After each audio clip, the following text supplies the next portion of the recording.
সুপ্রিয় দর্শক আসসালামু আলাইকুম, শুভেচ্ছা সবাইকে, স্বাগত জানাচ্ছি নতুন একটা ভিডিওতে। দর্শক, খনার বচন আছে যে যদি বর্ষে ফাগুনে কাঁঠাল হয় দ্বিগুণে। দেখেন, তাইলে হইলো আমরা ভাবতে পারি যে হইলো খনার বচন কি মিথ্যা হয়ে গেল কি না, এই গাছটাতে প্রচুর পরিমাণে কাঁঠাল আছে, কিন্তু না।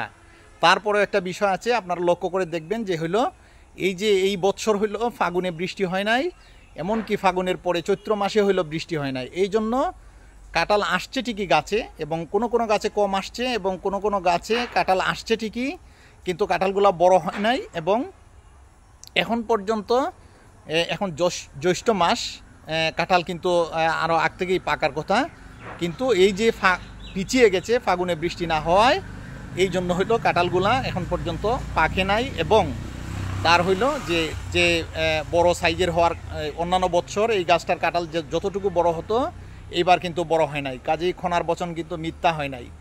যদি বর্ষে ফাগুনে কাঁঠাল হয় দ্বিগুণে। ধন্যবাদ সবাইকে।